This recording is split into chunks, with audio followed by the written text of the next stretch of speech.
Hello and welcome to this new episode of a WCO Integrity web series hosted by the Anti-Corruption and Integrity Promotion Program.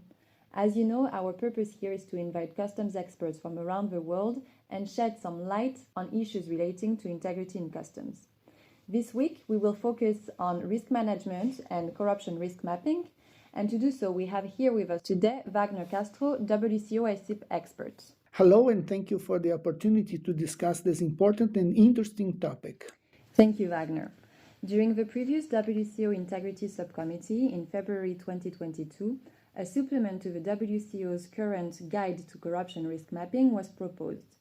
Its purpose is to further elaborate examples of specific operational areas vulnerable to corruption in customs and their specific corruption risks. What is the purpose of this supplement? The aim of the supplement will be to support customs managers and officials involved in specific operational activities to better appreciate and understand the corruption risks associated with their environment, and officials responsible for the organizational internal affairs better understand specific corruption risks associated with customs operation with which they may be not familiar. The supplement will therefore help bridge the gap between policy and practice in managing corruption risks in customs. And it will also complement other WCO integrity tools and instruments. I'm thinking of a revised Arusha Declaration and the accompanying Integrity Development Guide. Is that correct? Absolutely.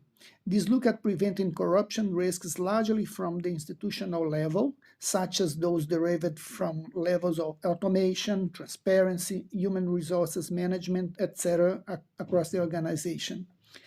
These institutional aspects can certainly have a major impact on risks on an operational level. Therefore, while the supplement focuses on operational level risks, it is assumed institutional level risks will also be considered using the aforementioned tools. Can you please tell us more about the approach to the drafting of a supplement? How will it be structured to better help the customs community? The initial approach of the drafting of the supplement is twofold. First, key customs operational process groups have been identified using existing standards and guidelines in order to maximize the applicability of the operations selected. Second, corruption risks have been identified using the fraud triangle approach, which is a way to explain an individual's decision to commit fraud, or in the case of corruption of customs official, abuse the power for personal gain. Let's start with the selection of customs operational process groups. The supplement will offer an overview of examples of key customs operational process groups that may be assessed for corruption risks. This includes pre-clearance, clearance, post-clearance, enforcement, and seizures, noting that some of these operations may overlap and reoccur at different stages. The respective risks have been compiled in each process group. Further operational process groups may be identified and assessed for corruption risks, and we can also expand to include mitigation measures and sources of international standards for each risk. One of the challenges in the selection of operational process for review, I can imagine, is to find the balance between finding process groups that are specific enough in order to link from policy to practice and make the supplement as useful as possible.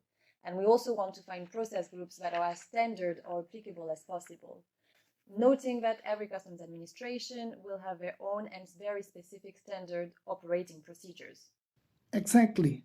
So, for instance, the selection of pre-clearance and clearance processes has been made following the revised Kyoto Convention. The revised Arusha Declaration states in Key Factor 2 regulatory frameworks that systems and procedures should be harmonized and transparent through the adoption of international agreed standards, including the RKC. Nevertheless, the implementation of facilitation measures should be accompanied by an identification of the risks associated with them, including an awareness that the implementation of trade facilitation measures may lead to scenarios that increase corruption risks that need to be managed. Once the risks are identified, it is possible to establish the respective mitigation measures, which is part of the future development of this supplement. Another example is the selection of operational processes related to post-clearance audit.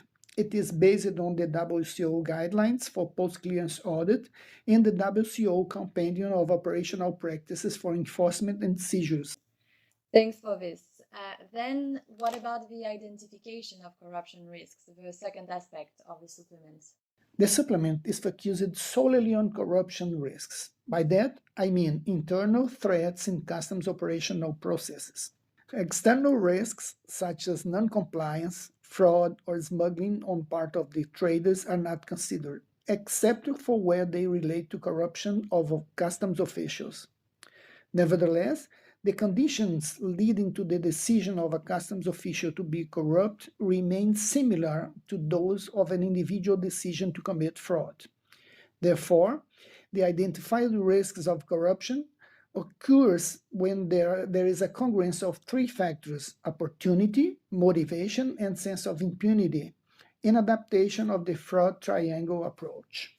Opportunity is the set of circumstances or environment that enables the act to take place and to be consummated. Need or pressure creates the motivation to commit an act of corruption. A sense of impunity is the belief that the perpetrator will get away with the act of corruption just like others around him or her which committed the same act. Each one of the customs operational processes was reviewed in its capacity to generate or promote the circumstances that may lead to an official's decision to abuse power for personal gain.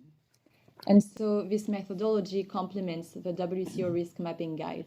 Absolutely, and it has the additional advantage to allow the application of mitigation measures aimed at combating the specific factor that represents a higher threat. Thank you for all this, Wagner. We are looking forward to the publication of the supplement, and we will definitely follow up on its use and application by customs administrations. Thank you everyone for listening to this new episode, and we'll see you soon. Bye.